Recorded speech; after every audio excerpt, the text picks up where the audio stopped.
За Хавиер Кирос Кастро, стапнувањето во најпознатиот дом во Америка, Белата куќа, беше невозможен сон. Неговите родители го донесоа во САД од Мексико на 3-годишна возраст, без легален статус на имиграција.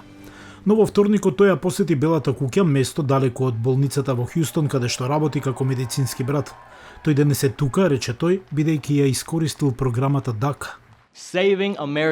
Спасувањето на американски животи беше можно само поради DACA. Тоа ми овозможи да живеам и работам и да градам семејство во единствената земја, што некогаш сум ја познавал и сакал.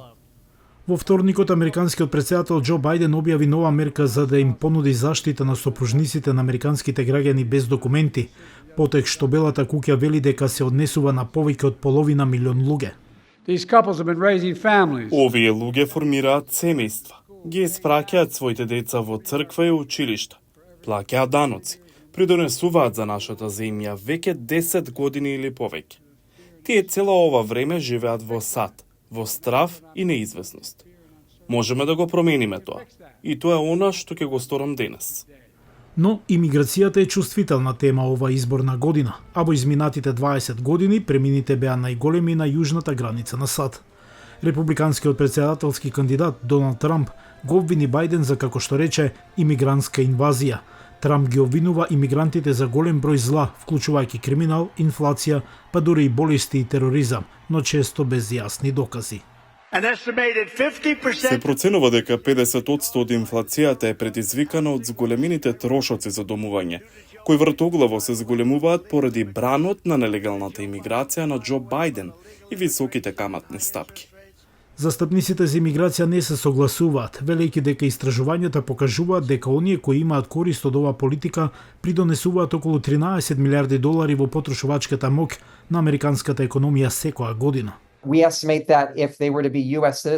Проценуваме дека ако тие би биле државјани на САД неколку години подоцна, тие всушност би можеле да зголемат таа сума за околу 5 милиарди долари секоја година.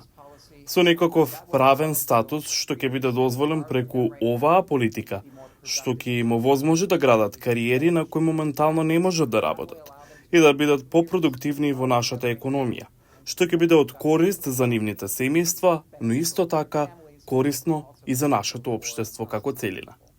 Ребека Ши, извршна директорка на Американската коалиција за бизнис и миграција, вели дека нејзината мајка била без документи речиси 2 децении. Таа беше докторка во Кина, но 19 години живееше без документи во САД. Работеше во кинески ресторани, работеше во домови за стари лица, при тоа не можејќи да ја работи својата професија. Кога доби зелена карта, таа се врати на медицинското поле. И тоа беше возбудливо и длабоко емотивно чувство за неа. И со самото тоа се покажа дека кога ќе ги легализирате луѓето кои се тука веќе со децении, тие придонесуваат, го ослободувате нивниот економски потенцијал и тоа е добро за секој американец. А за американците како Хавиер Кирос Кастро, тоа е нешто повеќе. Топла преградка од земјата што ја нарекуваат дом.